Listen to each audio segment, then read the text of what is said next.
I am kneeling in a kiddie pool full of green jello, cold and slushy between my toes. My heart pounds and I am shaking with exhaustion and nerves and adrenaline. It's the end of summer, golden and green.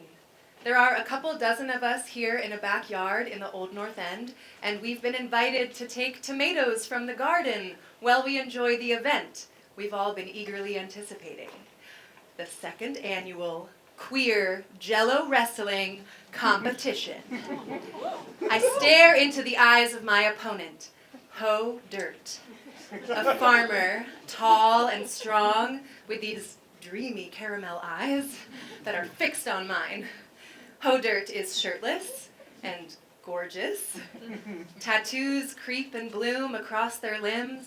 Their top surgery scars are a sacred riverbed. Of course they made it to the semifinals of the second annual Queer Jello Wrestling Competition. But me? What the fuck am I doing here? I'm not strong. I'm not queer enough. I didn't come out until I was 31 and married. So even though I'm technically 33 in this moment, in many ways, I am only 2 years old. I am literally a divorced toddler with they, them pronouns. And I'm certain that everyone can tell.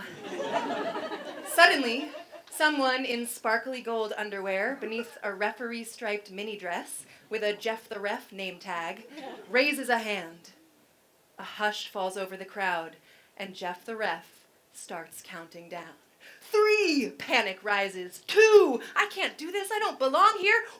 1, and then I hear my mom's voice in my head. I remember you being a very boy-crazy young woman, you know. Super helpful, Mom. So you're gay now? I'm queer, yes. I identify as pansexual and non-binary, so... Huh? Did you read that article I sent you? I've been trying to get my family to read this article, which points out that the English language is already set up to use they, them pronouns for a singular person of any gender. We do it all the time, right? Here's an example. Let's say you find a pair of glasses on a table in a library. You bring the glasses to a librarian. You would likely say, someone left their glasses on the table. Exactly. I was hoping this would make sense to my parents, especially my mom. She was a librarian at an elementary school for 10 years. She also wears glasses. So, Mom, did you read that article about gender-neutral pronouns and stuff? Oh, right. Not yet. Okay, well, it would mean a lot to me if you did. Then I will, I promise. I just want you to be happy. I'll love you whatever you are. But I mean, honey, if you are gay, why did it take you so long to figure it out? I don't know. Why are you doing this right now? I am trying to focus on Ho Dirt, who is very intimidating and very hot.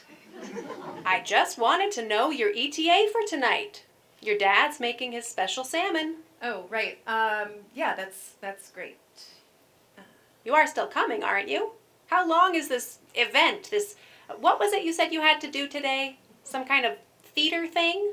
Yes. I think I told you that I am at a theater community barbecue. Oh, yeah, that's right. That sounds nice. But, don't leave too late. It is a long drive. I know, Mom, but this is really important to me. It's really rare that I get to be in a space with so many theater people. I don't know if you actually realize how important to me the theater community is. I could tell you... Oh, hang on, your dad's yelling something. What? Yes, it's decaf. Yes, 100% decaf. Oh, did you see my contact lenses? What? Well, I thought I did. Hard for me to find my contacts if I can't see. Oh, Gina's on the phone. Do you want to talk to her? Her? I do have a designated spot. Yes, the dresser. But sometimes if my contacts are bothering me and I'm not upstairs, I don't want to go all the way to the dresser to take them out. So I have these little stashes around the house, even in your car, little contact lens case stashes. Oh, should I make more coffee? Okay, this could go on for a while. Maybe someday I will tell her that there is no theater community barbecue. Maybe someday I'll tell her that in this moment, I am actually half naked in green jello, about to start round 1 of the semifinal matchup between Ho Dirt and Daddy G-Force. Maybe someday, but not today. 3, 2, 1, fight! We leap towards each other, sending green globs arcing outward from the kiddie pool. Hodert pins me. I struggle. I wriggle. I flail my legs, but it's no use. Jeff the ref counts to 3, and I cannot bring my shoulders up out of the ooze. I lose the first round. We retreat to the sides of the kiddie pool to catch our breath. I'm surprised to see that Hodert is also gasping for air. They are stronger than me, but I am putting up a good fight. But that still doesn't mean I belong here. Of course you belong, little caterpillar. Trust your imaginal discs. What? Sorry. Stop floating away. Get back in your body, Gina. Get back in your body.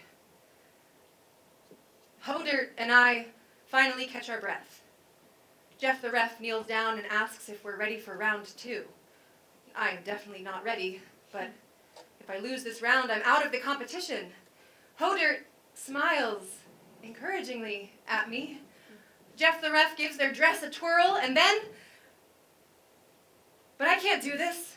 I don't belong here. Why did it take you so long to figure it out? Why did it take you so long to figure it out?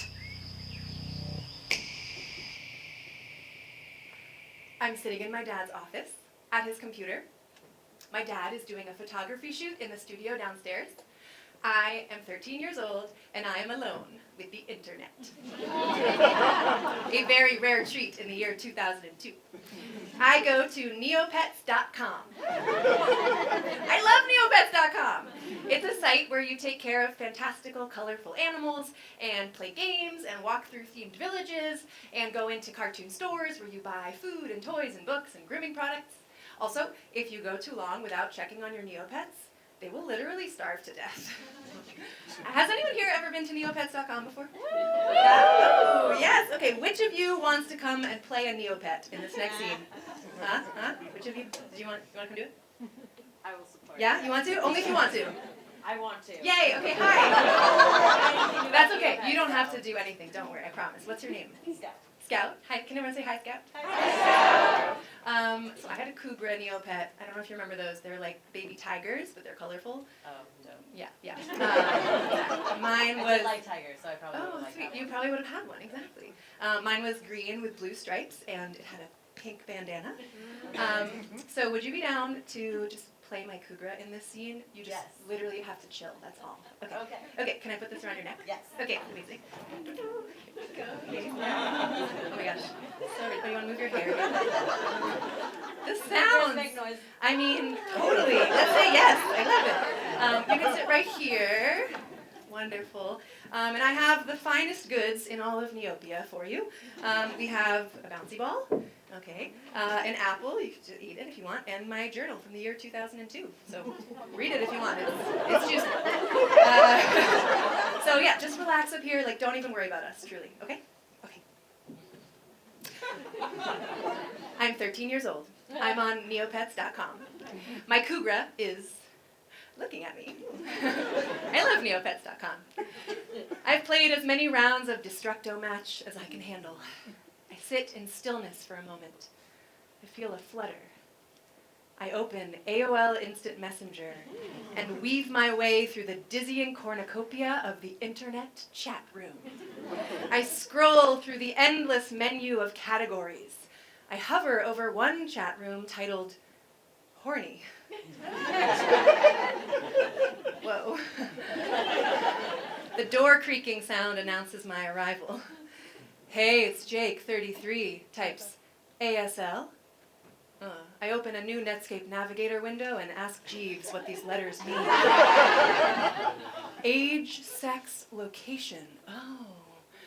I type 21, female, NYC.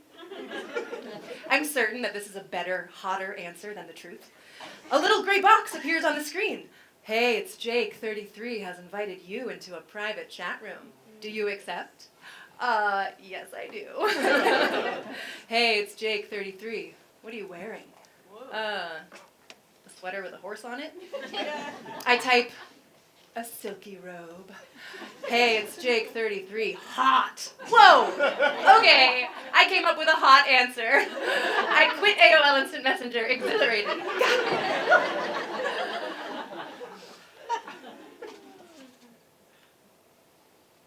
Hey, Scout. You're good. You keep doing your thing. You having fun up here? Yes. Okay, okay. I can't see anything. It's good. actually wild. Honestly, it's great, right? You might want to cover your ears for this next section. I'm just going to talk about something kind of boring, so I don't want you to have to listen. Would you want to do that? Okay. Yeah, nice and tight. That's great. Okay.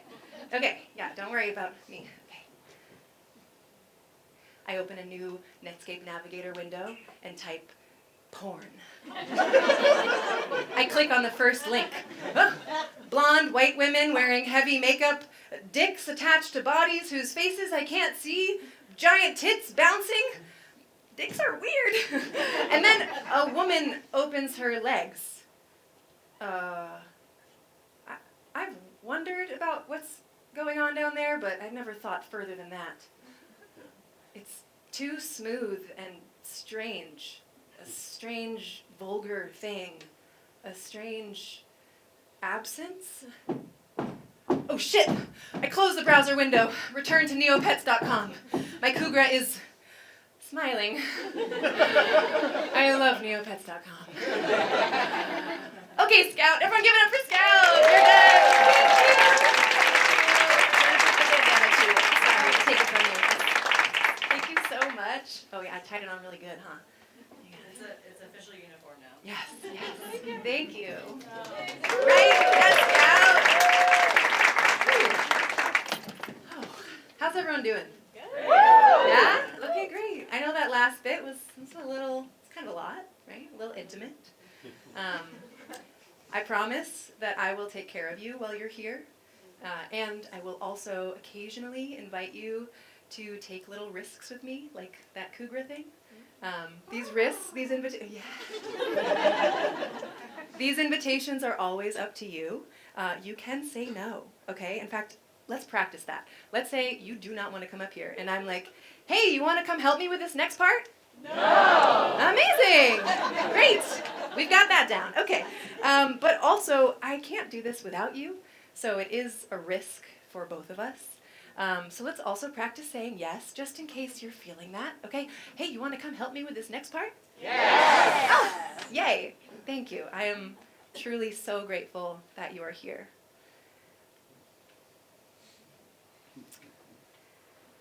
I'm going to trust that you love me enough to really hear me, and that because I love you, I owe it to you to be honest and open. If we're going to try, it has to be tonight. So some of this might be hard to hold, but we'll hold it together. And I promise there is beauty. I promise it's about beauty. Also, please take care of yourselves, okay? Like, there are bathrooms through the door where you came in. You can get up if you need to. If you need a lozenge, just unwrap a lozenge. Actually, can we have the house lights on a little bit? Would that be okay? Ooh, thank you, Alex. Yay. How's this much light feel for everyone? It's okay? It's really nice to see your faces better. Yeah. I feel like each of you is giving off light, like each of you is a moon. Who here knows a song about the moon? Yeah? I don't want to live on the moon. Ooh, would you be able to sing like 5 seconds of it for us? I think it's from Sesame Street. Oh, amazing. I don't know it. Well, I'd like to visit the moon on a rocket ship high in the air. Yeah. Could you do just that first part? I'd like to visit the moon. Again, could you just hear that again? Well, I'd like to visit the moon. Okay, amazing. Would you mind humming that? And then we're going to repeat that, humming that. We're going to hum that afterwards together. Do you want to do it one more time? Humming or? Yeah, humming would be great. Okay, everybody. Okay, one more time. Okay, anytime you hear the word moon, could we hum that together? Okay, and I'll keep going, so it's kind of like you become the musical score, and we can feel the moonlight through your humming. Yeah. Okay, Can we try it one more time? Beautiful. Moon! Ah, gorgeous. Amazing. I knew you had it. I just wanted to practice. Okay, do we need anything else before we continue? Bandana is fine. Anyone need anything else? Okay. Oh shit! I closed the browser window. Return to neopets.com. My Kugra is me. I am the Kugra. I love neopets.com. My dad walks in, smiling. I smile back, innocent and silent in my girlhood. Hide it. Hide it. Hide it. Hide it. Hide it. Why is this happening again? Why am I crying during sex? It's a rainy afternoon. I'm 30 and lying in bed with my husband, and I find myself leaving my body until tears bring me back into it. This keeps happening, and I don't understand why. He holds me, and I can feel through his arms that all he wants is to know what's going on, what he can do differently, what I want. What do I want? I just know there's this ache, this undefined yearning at my center that I've always felt when things go quiet enough. Stop floating away. Okay, get back in your body, Gina. Get back in your body. Okay. What do I want? Why don't I know? What the fuck is wrong with me? What do I want? What do I want? What do I want? I want to be kissed so badly. I want to be wanted so badly. I am 14 years old, and my friends Nazro and Alana and I are freaking out because we just got cast in a production of A Midsummer Night's Dream. Yeah, like by a real professional theater company, okay? Everyone else in the cast is an adult. The three of us play the fairies. We wear white.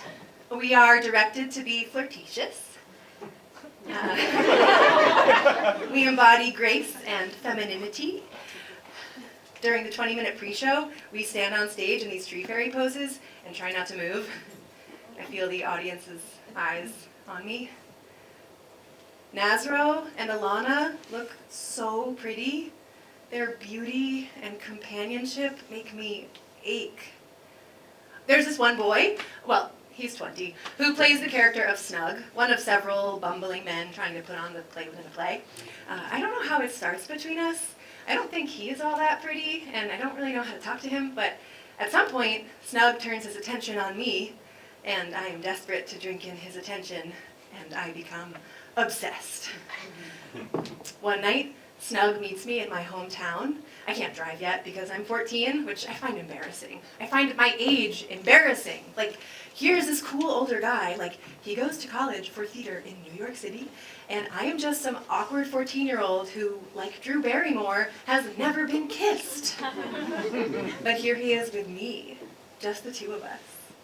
We sneak onto the playground of my elementary school. It's quiet. The moon is full. He leans me up against the red plastic slide, and I have my first kiss, which, like the plot of the movie Never Been Kissed, is very problematic. I sneak around the whole summer, trying to meet up with Snug every chance I can get. My parents know something is up. When I call him on the landline, they try to listen in from the phone in my bedroom. I walk far to meet him in places they won't think to look. Another night, with a moon in it, I convince my mom to drive me to the movie theater, tell her I'm meeting Alana there. I wave cheerfully as she pulls away and find Snug waiting for me in the lobby. We hold hands. I feel so grown up. We kiss as the credits roll. And when the lights in the theater turn on and we get up to leave, there in the back row is my mom. Oh my God. We all shuffle out of the theater in slow motion. I feel like I'm floating out of my body and like I'm going to throw up. In the lobby, my mom introduces herself to Snug. They shake hands. Her face is impossible to read. I am so embarrassed that I can barely understand the words being spoken. All I know she says is that she is my mom. In the car, I can't look at her. I stare out the window at the moon. She tells me to stay away from him, but I don't. What would I have done if I were her, sitting in the back row? What was she thinking? What was she feeling? This is the story you want to tell about me? Mom? No, it's the Queen of Sheba. Of course it's me.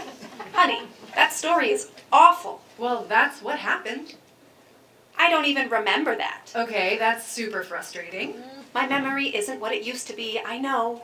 I wish you would tell me things. We were very close when you were younger. You used to tell me things. I still try to tell you things. You don't listen. So talk. I'm listening. That's not... I don't... Okay, like... Never mind. Oh, something extraordinary happened. You're gonna love this. So, the garden has been doing its thing. I forget to water it. You know how I am. Yes, I do. But it never ceases to amaze me how it all just wants to grow. And guess what? What? I think a caterpillar has built its little chrysalis on one of the milkweed pods. Wow. Isn't that amazing? Anyway, I'm checking on it every day, but so far, no change. I'll keep you posted. Okay, sweetie? Okay, Mom. I'm 10 years old. My mom shakes me awake in the pre-dawn quiet. At the state park, the darkness begins to break. We walk down the trail. Red sumac, rose hips, the smell of the ocean. We pick our way over the rocks. We sit and watch the waves. We are quiet. When we leave, we carry the dawn with us, weave it around ourselves.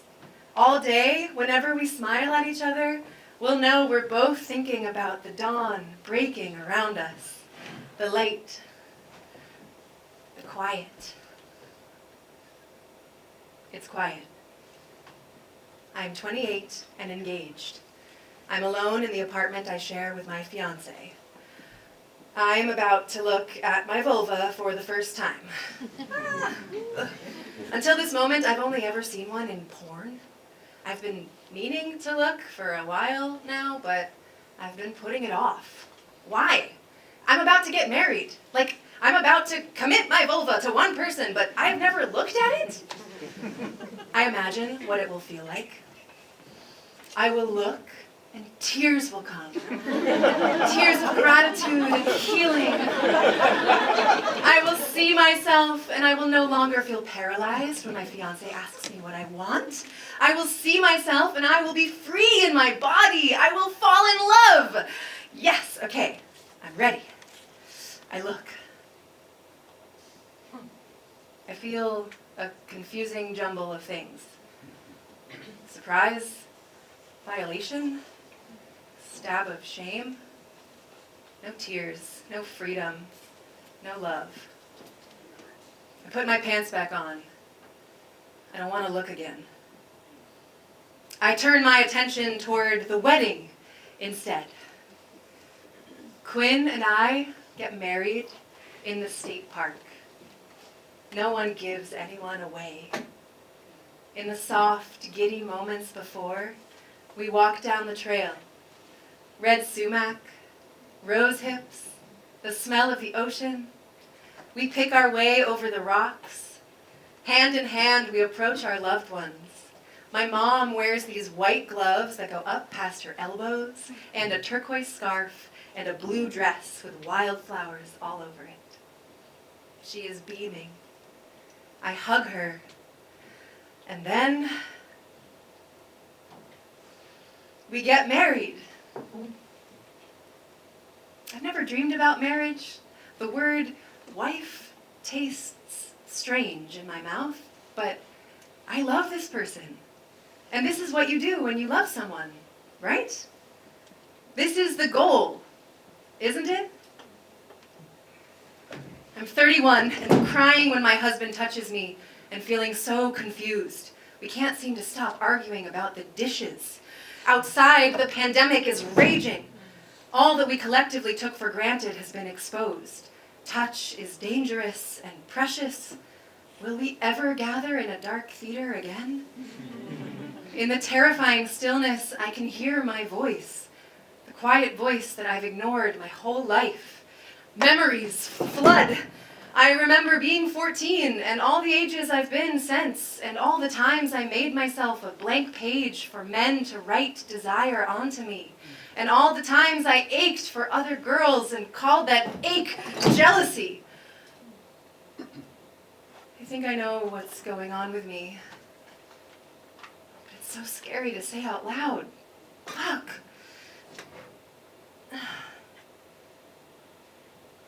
Has anyone here ever come out to someone you love before? Yeah?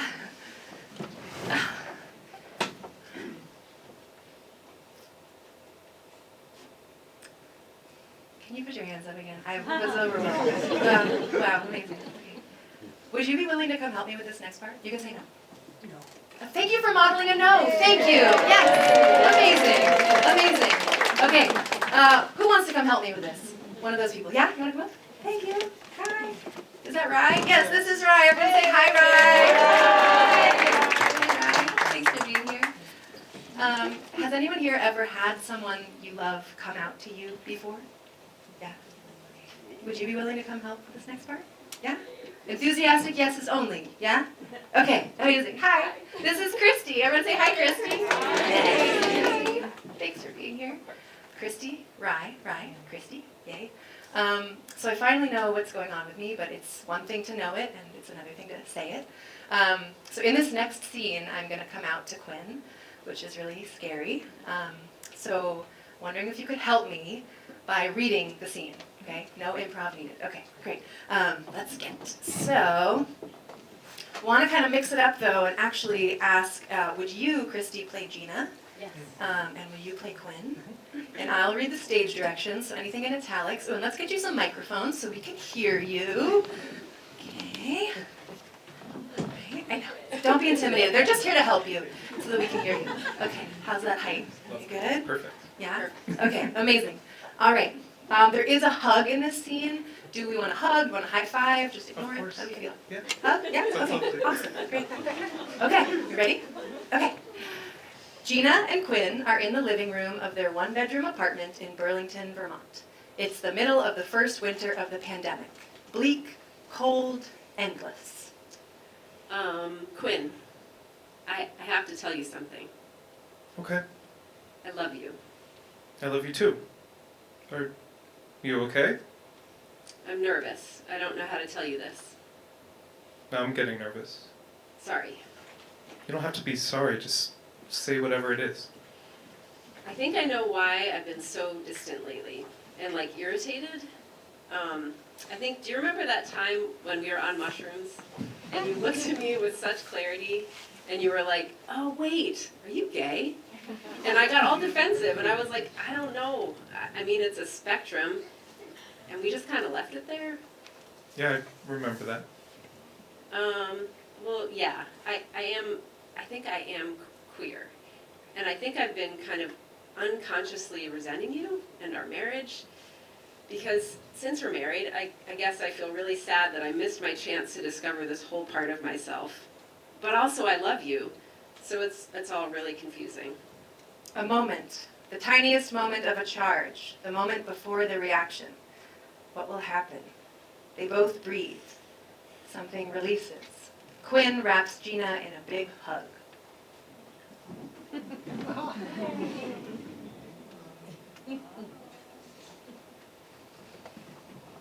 Thank you for telling me.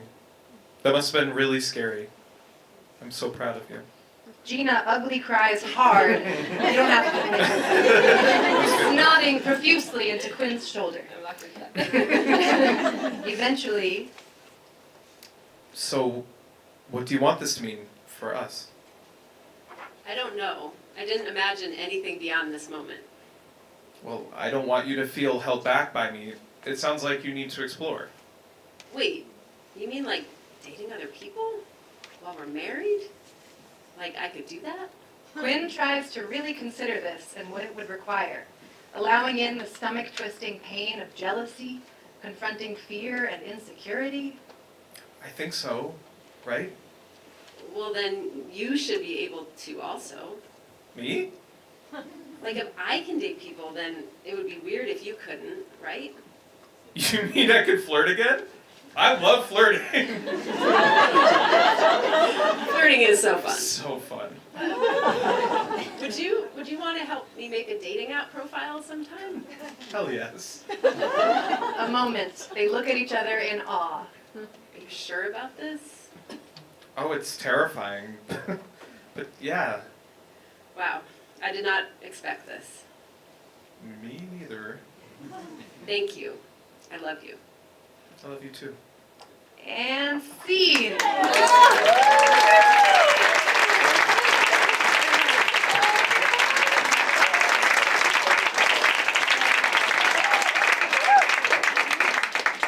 Wow. Wow. Wow. Wow. Okay, wow. Oh. So Quinn helps me make a dating app profile. And we start exploring polyamory, which is scary and difficult and amazing. We name our needs, we discover our boundaries, and we start communicating them with each other. Now that Quinn doesn't have to be my everything, I find that I appreciate all the beautiful things about him and our relationship even more. One night, we host a dinner party, and we invite someone he's dating and someone I'm dating. I'm nervous. There's no way this won't be awkward, right? But then we all hug each other, and we cook together, and we laugh a lot. I see how he lights up in this person's presence, and it makes me so happy. Across the room, he catches my eye, and I know he sees my light too. When everyone leaves, Quinn and I sit in the quiet aftermath in awe. I can't believe we're allowed to feel this good. I learned that this feeling is called compersion. Joy at knowing your partner is experiencing joy with someone else. My whole world is filled with wonder and possibility and a new desire to take nothing for granted. So now the only problem is I have to tell my parents. Yeah, I don't expect them to get it, but I don't know. I mean, they used to be hippies, you know, they're artists. Maybe, yeah. I mean, I've never heard them talk about anyone in their life who's queer, let alone non-monogamous. But maybe they'll surprise me, right? Yeah, okay, okay. I am going to call them.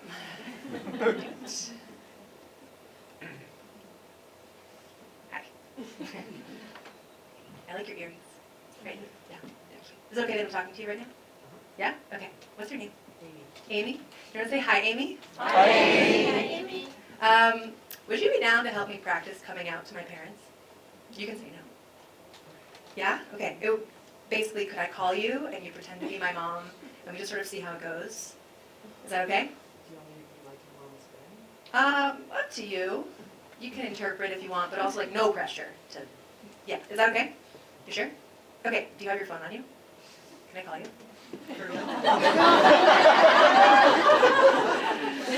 Okay. What's your number?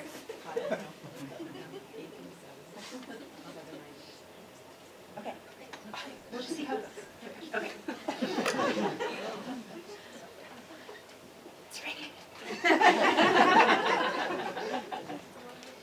Hi, honey. Hey, Mom. Hi. How's it going? Oh, it's good. I can't find my contacts.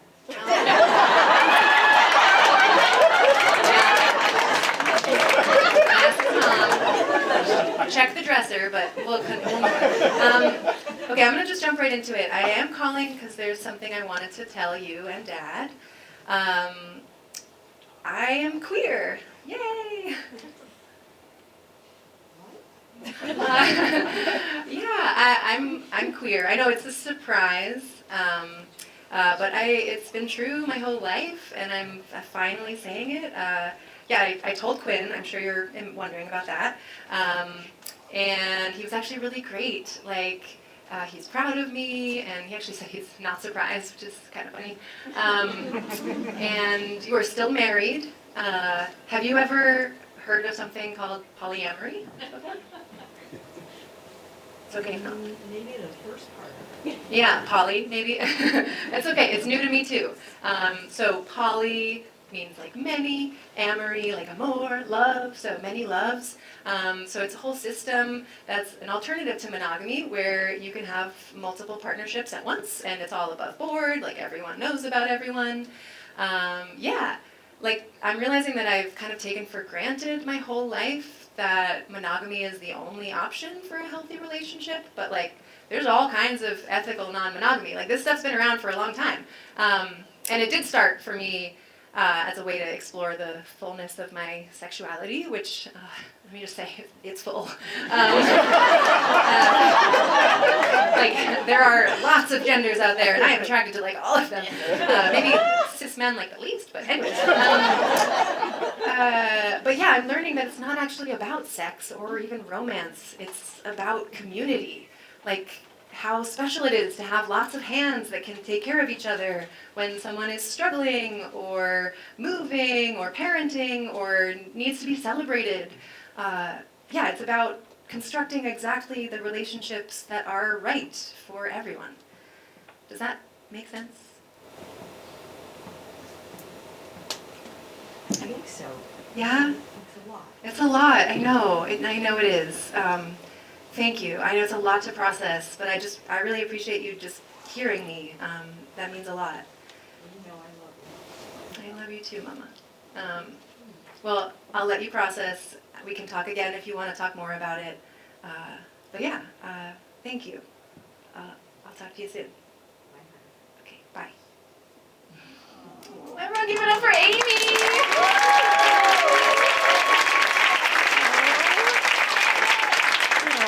Thank you for helping me practice. I feel ready for the real thing now. Thank you. No, see. I feel like we have something special happening here, Amy. Thank you. Would you be down to help me one more time later? Is that okay? Okay. Just hang on to this for now, okay? Thank you. Okay. I call my parents.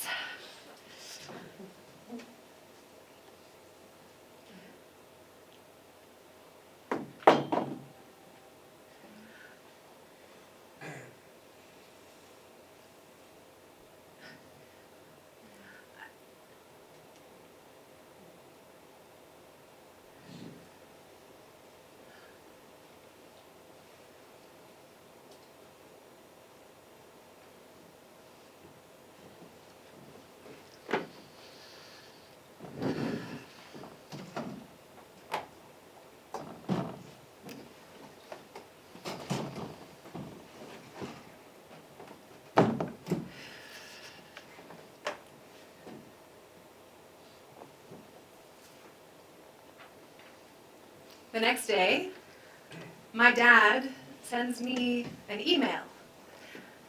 First, know we love you and always will love you and stand with you forever. This letter is drawn from our experience, and we hope is non-judgmental. Okay, that's a good start, right? I have never seen marriage without fidelity last. And fidelity, that commitment, is what makes marriage deep and meaningful. Forsaking all others, men and women. Okay, but Dad, commitment doesn't have to mean monogamy. To put it bluntly, your announcement comes across as a public repudiation of your marriage. It appears that you're saying you cheated on your marriage and are proud of it and ready for more. Here you are advertising. You are not single. If you were, my impression would be quite different. Would you be this sanguine about publicity if you had broken your vows with a man and not a woman? Okay, that sounds homophobic, Dad. Also, I never vowed to be monogamous. My first thought was how humiliating, even emasculating this is for Quinn. I am dismayed at thinking you do not realize that, for you have always been so sensitive to others' feelings. What? No, Dad, like Quinn's on board. He's like excited. Sexual desire for others outside one's marriage happens every day. The intensity of love in the early stages is wonderful and thrilling, so much easier than the depth of work, compromise, and understanding that a mature relationship requires. But polyamory is a lot of work. Why don't you ask me a question? You're just assuming the real questions are ones only you can answer. Who makes your heart skip a beat? Who do you fall in love with? Who are you in love with? Our hearts go out to you both. I don't know how to respond to that. So I retreat into silence and distance to protect my heart. For almost a year, I avoid my parents. But my heart aches from the distance, too. And then my mom's sister dies unexpectedly. The morning of the memorial, my mom won't get out of bed. I kiss her forehead, smooth her hair, shake her gently. Mom, we gotta get up. She doesn't know what to say. When someone dies, you're supposed to say only lovely things. How do you mourn someone who's hurt you, who you also love and miss fiercely? I help her get dressed. Her eyes are downcast. Her hands lie open in her lap. She looks so small and lost. She is made of paper, so I hold my breath. I feel the surge of something blinding, animal, a phantom umbilical, like I am the mother and she is my child. For a moment, the word mother blurs in my mind, untethered from gender.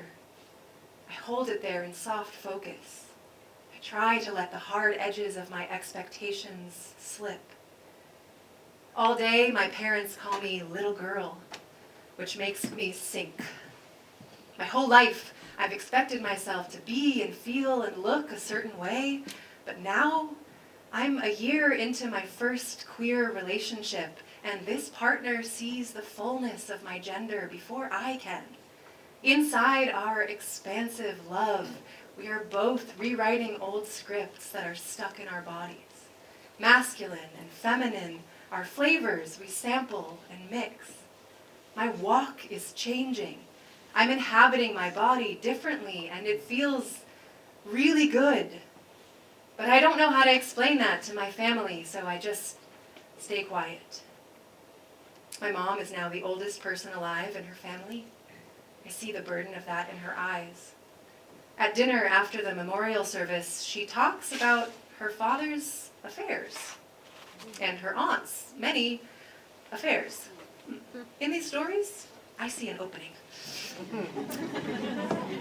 Mom, don't you think it's strange that our society is used to people cheating, having affairs, sneaking around, but polyamory, where all your desires and boundaries and relationships are communicated and negotiated, that is shocking and uncomfortable and totally impossible for so many people to even imagine? Don't you think that's strange? Mom? A few weeks later, she calls me and launches into an epic monologue about all the reasons my choices are wrong. About 2 minutes in, I start writing down what she's saying because it's the most bizarre phone call I have ever experienced. It's really hurtful, but it's also weirdly hilarious. My dad's email felt like a lawyer's opening statement in the case against my truth. But this phone call is like a litany of bizarre testimony meant to shame me into dropping the case altogether. Here she goes. At some point, you must make a choice. I'm going to be a vegetarian, or I'm going to only wear red, or I want to be a paleontologist. You finally make a choice. But you're just looking for Godot, for Don Quixote, for the sun. What are you even saying? You and Quinn should be saving yourselves for each other. Instead, you're putting yourself out there for others to take, others to enjoy. Who are these people? Are they honest? Did they get an STD or whatever? I know someone who had an extramarital affair and contracted herpes and now has to live with it forever. Okay, yeah, it sounds like someone was being dishonest, and I agree that's really shitty. Also, more than 50% of adults in the U.S. have herpes. We can live with it. Who's to say you or Quinn won't find someone you like better? Quinn is the kind of man any woman would want. You're opening the door for him to find someone he likes better and leave you. Why buy the cow when you can get the milk for free? Okay, Mom, now you sound like Nana. Also, have to point out that, like, technically my cow was already bought by Quinn when we got married. The choice of a partner sounds superficial to you. Like, yeah, I could find another partner tomorrow. You're going to really hurt someone, you know, by being so loosey-goosey. If it's just about the sex, go find a prostitute. If it's about sex without commitment. Oh, wait, hold on, Mom. Are you saying that sex work plays a vital role in society? And therefore should be normalized and decriminalized? Yeah, because if so, I agree. I've always thought of sex as something I only want to do with one person. It makes me sad to think that sex is just like shaking hands or giving a hug. It degrades the sexual ecstasy when you're so loosey-goosey. If, you know, well, your father and I have tried a lot of things over the years. Mom, no. All I'm saying is, it's like having a great lasagna. But then you decide, you know what, next time, I'll have the enchilada. When do you stop? When do you settle down? What? I don't want to eat lasagna every day, Mom. I'll never settle down. How do I respond to that? How the fuck do I metabolize all of that?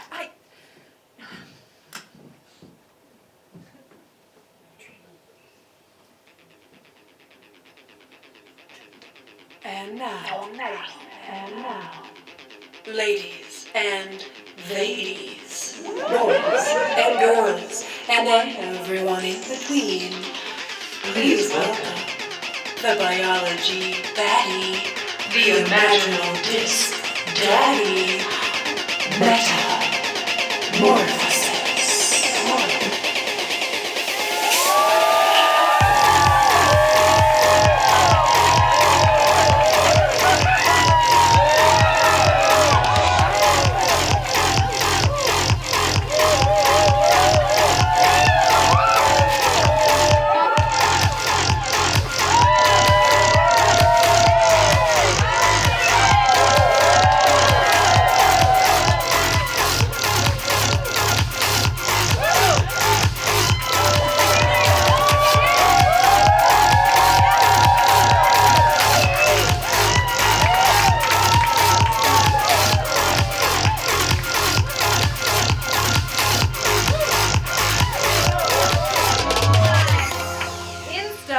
How's everyone doing? That last scene was tough, right? Ooh. Scoop of slut-shaming, a dollop of homophobia, party dash of misogyny. My pupil people, I am here to offer an antidote in the form of queer joy, gender euphoria, and my giant, rock-hard science. But wait, you might be wondering, who's this gorgeous Lepidoptera? I am the butterfly version of Gina, or at least one possibility. I can transcend time and space because I put the meta in metamorphosis. So I can tell you that I am in here, somewhere in this confused body, but I have not yet been awoken. I am still a whisper of a possibility, dormant in G's imaginal discs. Do you know about those? They are very cool. Okay, everyone, finally the moment we've been waiting for. We are going to talk about, drumroll please, caterpillars.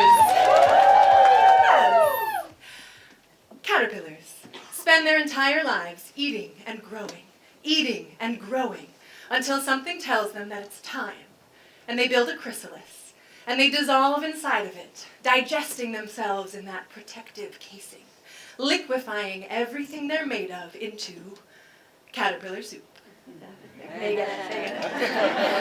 During this metamorphosis, only one group of cells stays intact. These cells are called imaginal discs. Ever since the larva stage, the caterpillar has carried these dormant imaginal discs with them. Inside the chrysalis, the cells can sense that it is their time. They send out a whisper into the transitional soup. You are ready. You have worked hard. Now all of your imagining can bloom. The imaginal discs hold the codes for the butterfly's new wings and delicate butterfly organs. When the butterfly emerges from the chrysalis, they look dazzlingly different than their caterpillar self. All they have been melts away, but also what they were always going to become has always been there. What do we need to dissolve? What's stuck in your body? What is waiting to be awoken? Maybe if we could find ourselves in our own soupy middle, we could dissolve what we think we know and imagine that something else is possible. What do you think? Are we in the soup? Huh? Are you in it with me? Yeah? Okay, can we do something silly? Repeat after me. I'm in the soup. I'm in the soup. Can we whisper it? I'm in the soup. Can we shout it? I'm in the soup. I'm in the soup. Can we cry it? I'm in the soup. Yes. Can we telepathy it? First me. Now you. Oh. Loud and clear. Okay, are we ready to have our minds blown by my aforementioned rock-hard science? Yes. I wanna lecture you from your head to your toe. Just kidding. But also not kidding. Settle in for some learning and unlearning, my future flyers, because the thesis of this lesson is nature is really fucking gay. Yes! Okay, raise your hand. Who here has taken a biology class before? Yes? Okay, pretty much all of us. Now, the fundamental core of biology that I was taught went something like, the goal of all species is reproduction. Scarcity of resources leads to competition, leads to survival of the fittest. Right? Now raise your hand if this is basically what you were taught. Basically-ish. Okay, and now raise your hand if you were taught that nature is really fucking gay. Kinda one person? Me neither! What the hell, right?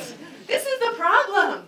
Because I think the core, the root of this heteronormative slut-shaming nonsense lies in how we are taught biology, right? Because inside this racist colonial framework of biology that we were taught, a framework conceived of by straight white men with love, queerness doesn't really make sense, right? Because if it's all about scarcity and reproduction, then queerness doesn't seem to have a function.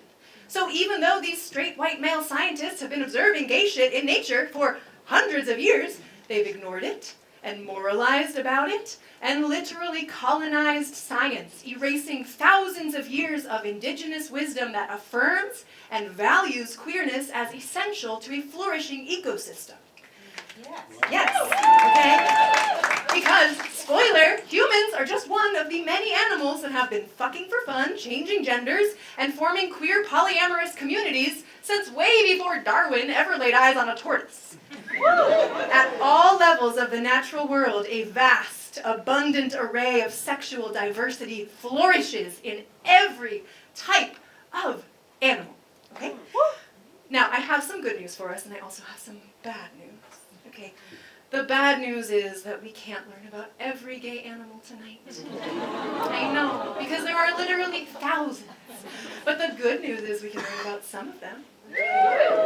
And the better news is you all get to take home your very own queer ecology card. Check under your seats. I'm not kidding. Check. Look under your seats. You get a card, and you get a card, and you get a card. You get a card. Yes! Look at these gorgeous cards. These are made by local artist Isa DeMarco. Everyone give it up for Isa.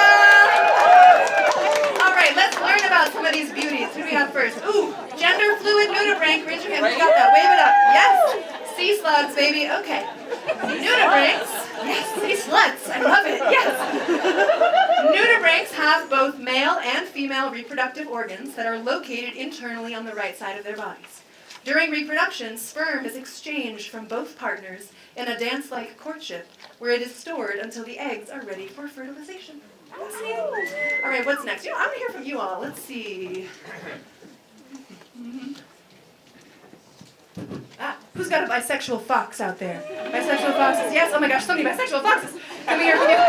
Yes. Will you read it for us? Yes. Okay, here we go. Queer ecologies, bisexual foxes. Male foxes are usually involved in the same ratio of male to female partnerships, while female foxes partner more exclusively with the same sex. That's right. In some red fox communities, females will form social groups where over 90% of them do not reproduce. So much. Who's next? Oh, we have antlered doe. Who's got an antlered doe for us? Antlered doe. Yes, would you want to read it for us? An antlered doe is a female deer that grows antlers due to higher levels of testosterone. Because of this, they stay in velvet year-round. Sometimes these deer are also intersex, with the internal organs of one sex and the external organs of the opposite. Thank you. Who's next? Oh, bilateral gynandromorph cardinal. I want to do that one. Okay. Okay. Bilateral gynandromorphism means that an animal is genetically and visibly half male and half female symmetrically on their body. The phenomena is most noticeable in animals with sexual dimorphism, meaning that males and females have distinct appearances, so it is easy to recognize the difference between the two. By the way, this phenomena occurs not only in birds, but also in spiders, flies, crickets, crustaceans, lizards, rodents, and my personal favorite, butterflies. All right, who's next? Ooh, transparenting seahorse. Who's got that one for us? Yes, over here. Okay, in seahorses, it is the male that gets pregnant and gives birth. Seahorse fathers incubate their developing embryos in a pouch located on their tail. The pouch is the equivalent of the uterus of female mammals. It contains a placenta supporting the growth and development of baby seahorses. Thank you. Oh, wow. Okay. You know, that's all we have time for. We should keep...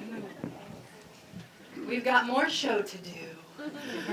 But I can't not mention bighorn sheep, okay? Because 100% of male bighorn sheep are gay. Yes, 100%, or at least bisexual. They live in what one zoologist has called homosexual societies. Dreamy.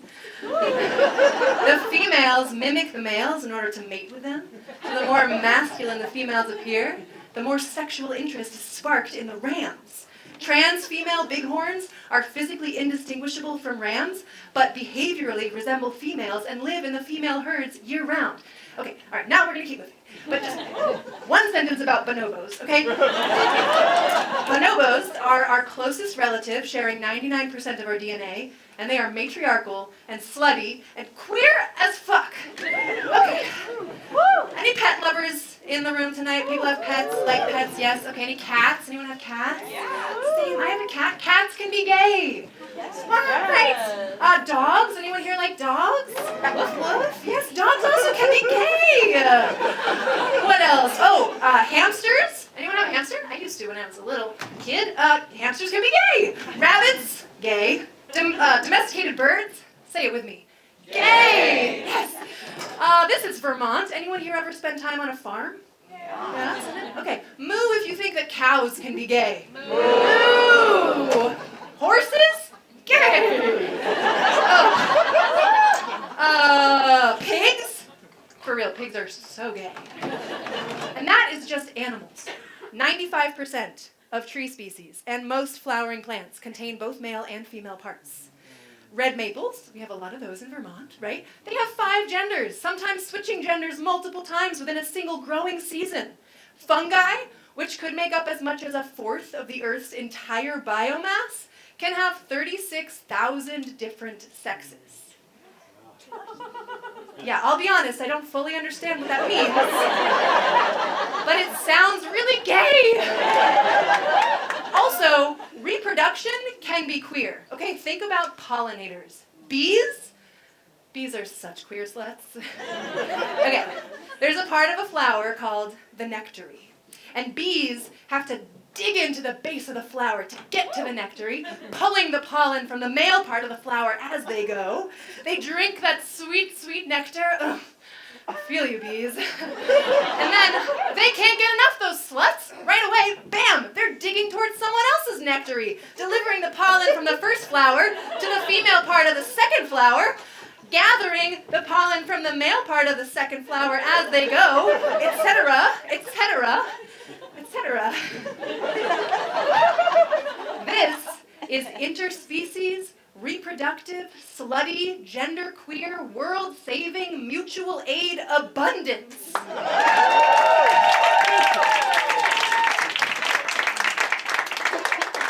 Queerness is the most natural thing in the world. Lots of people want to make us doubt that.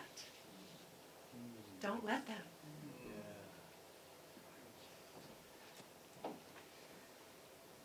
Gina. Gina. G. Hey. G. Don't let them.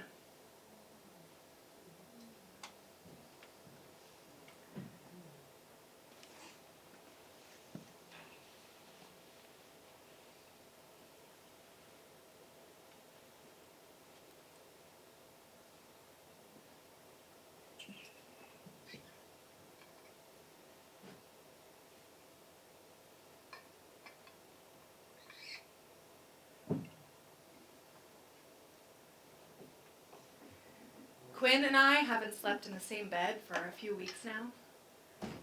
I've been staying on our neighbor's futon and with my partner. But tonight, we are at my parents' house, Quinn and I, and my dad has made up the guest room. So we tentatively get under the covers together. Tomorrow morning, after breakfast, we're going to tell my parents our news. We're getting divorced. But we're staying close. Even in the wound of this moment, there is a certainty between us that love doesn't have to look like one thing, that our understanding of ourselves should keep evolving, that love can change shape. Wife has never felt right to me, and now neither does woman.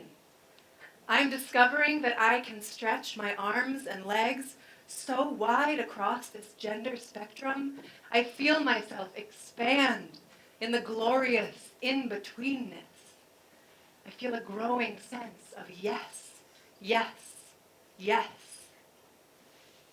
Tomorrow morning, after breakfast, I'm going to tell my parents we're getting divorced. We look at each other across the bed. Sorrow and love and relief and fear. Thank you so much for being here with me. I love you. I love you. We turn out the lights. In the darkness, I lose my body. I dissolve into the soup. The next morning, we all cry at the breakfast table. Months pass, full of expansion and grief.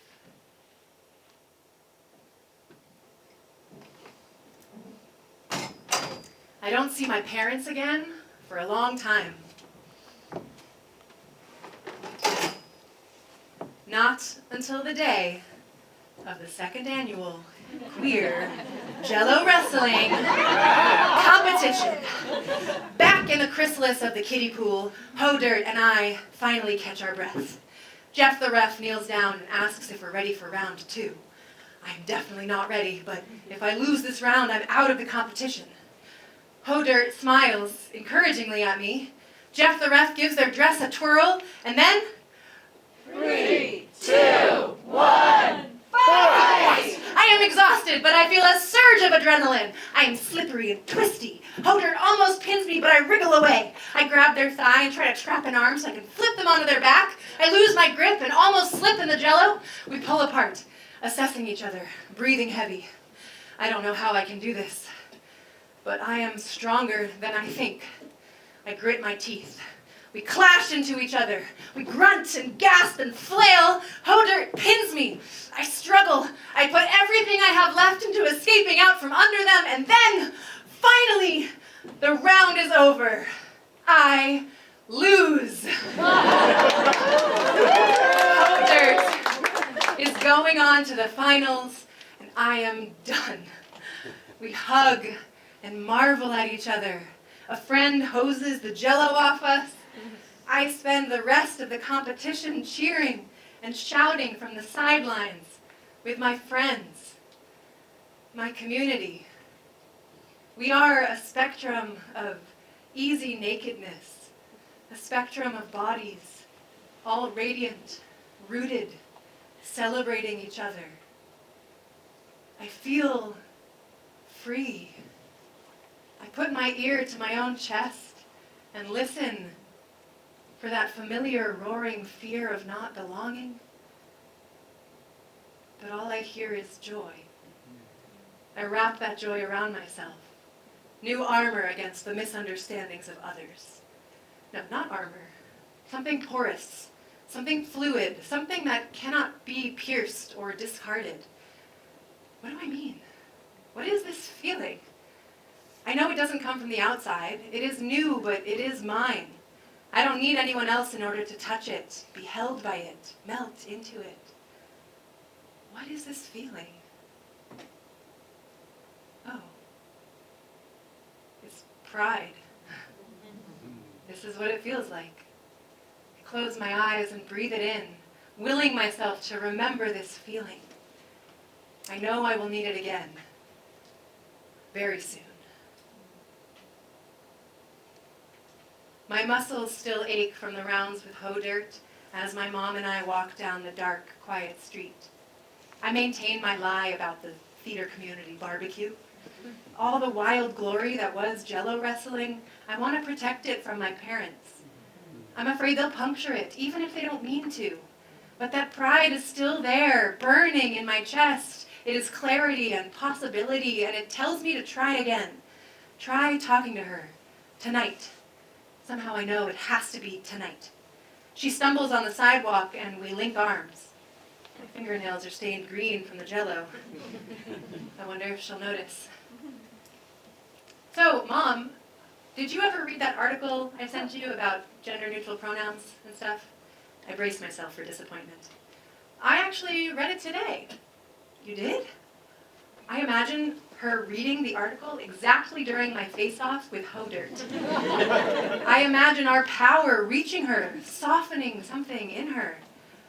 What did you think? Well, it was interesting.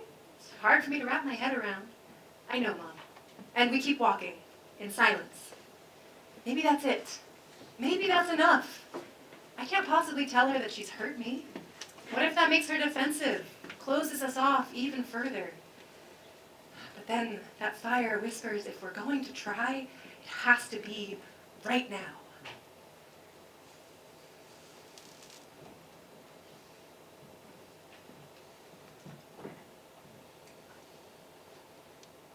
Hi, Amy. So I've been thinking a lot about what I need to say to my mom. I wrote it down in there, but it's really scary. So maybe you could show me what it could be like. Would you come up here and read it to me as though I were the mother and you were my child? Is that okay? Get your glasses. Exactly, see? They all have glasses. Yeah. Take your time. Do you want a hand up? Great, okay. Okay. Woo! Right here. Yeah, Amy!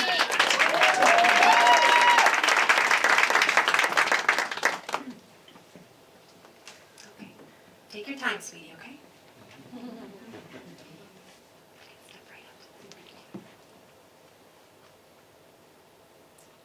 I know my life doesn't look the way you thought it would. I know I haven't called or visited much lately. I've been staying away because you've hurt me. And I know you love me. But I can't tell if you want to understand me. Oh, sweetie. I'm so sorry I hurt you. I would really love to understand. I'm listening. Okay. I'm going to trust that you love me enough to hear me. And that because I love you, I owe it to you to be honest and open. If we're going to try, it has to be tonight. So some of this might be hard to hold, but we'll hold it together.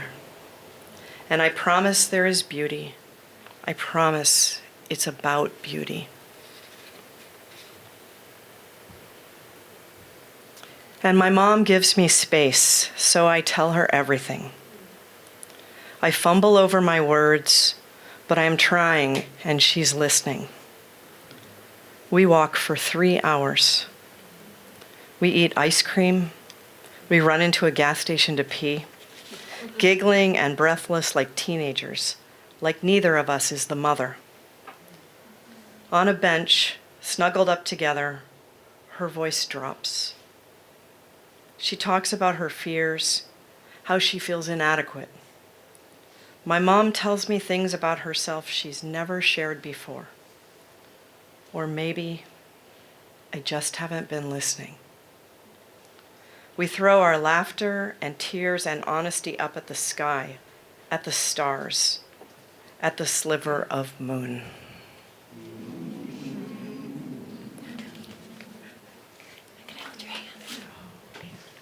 Thank you, sweetie. I'm so proud of you. Can I give you a hug? That'd be okay. Okay. Thank you. You're so special. You can go back. That's for you.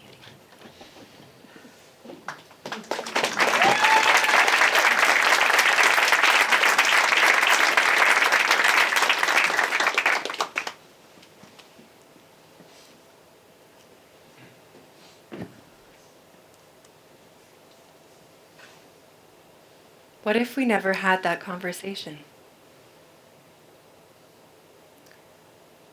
There were butterfly stickers on the window of the hospital room where she died unexpectedly 2 months later.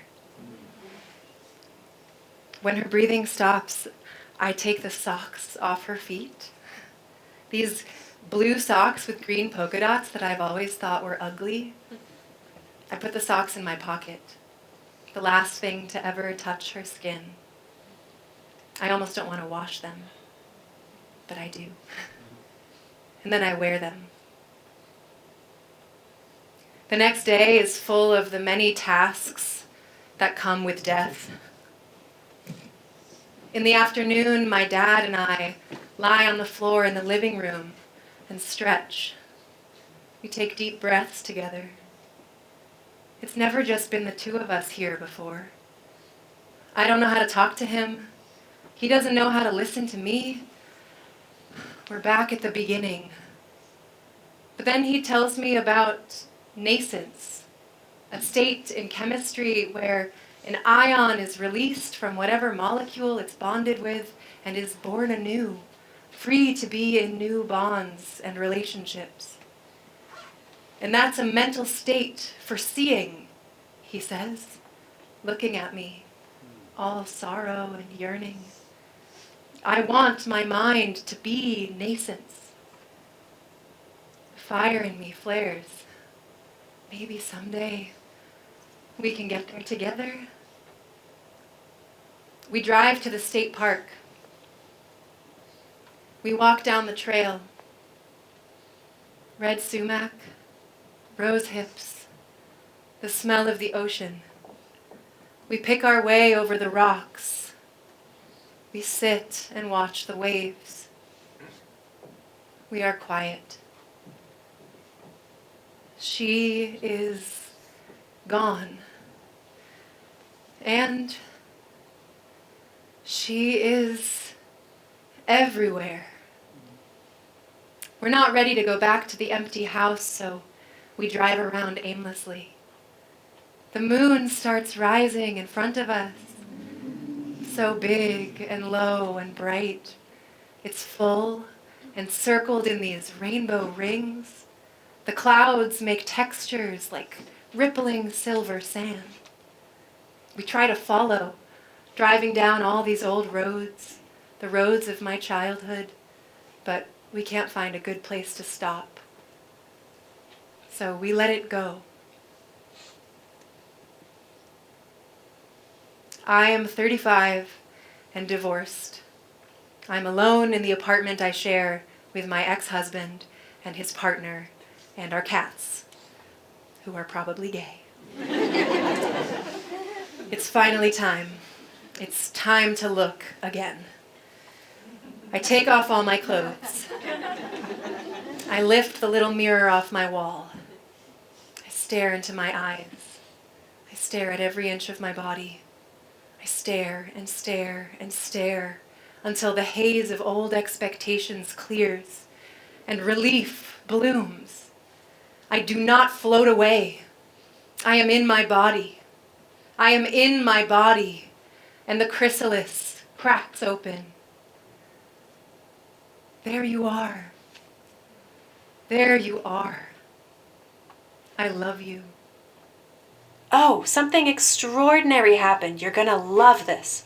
So, the garden has been doing its thing. I forget to water it, you know how I am.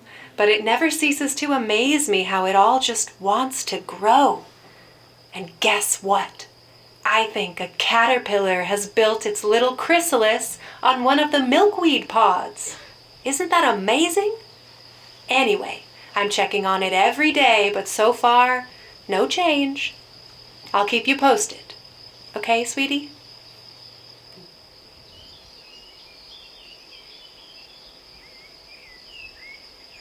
We'll never be together exactly like this again. But for one more minute, we are. Maybe we could all close our eyes.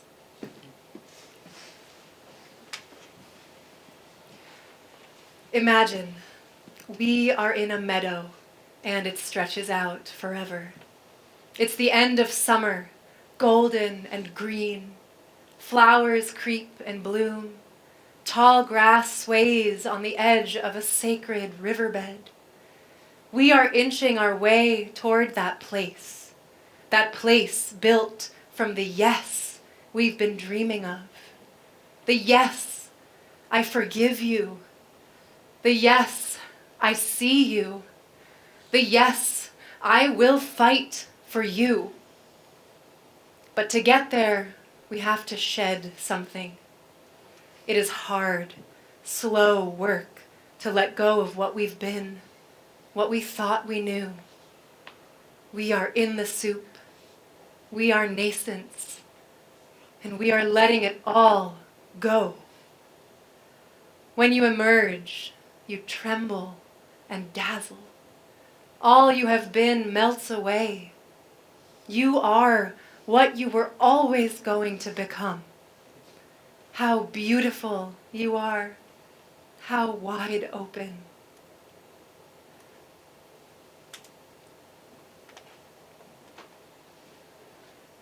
We open our eyes.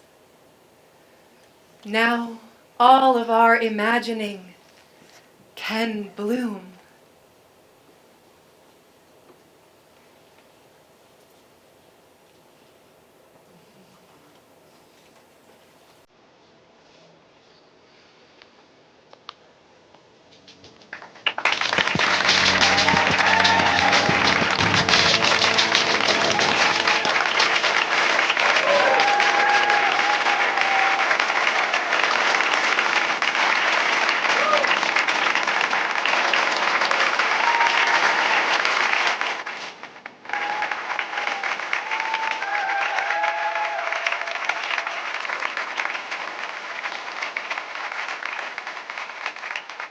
Quick shout out. I just want to first thank you. I know I say this a lot on the show, but thank you truly for being here. It's so special. Thank you to this incredible crew who has been so wonderful this whole time. Alex, who's calling the show, just joined us literally today. Thank you. Thank you to the Flynn for supporting new local work. I am so grateful, and I really hope more of that happens here. And a huge thank you to Delanté, my director, creative partner. So grateful for you. Thank you. I will be at Wallflower after this. If you want to come hang or chat, please do. Otherwise, stay warm. Take care of each other. Fuck ice. I love you all. Thank you.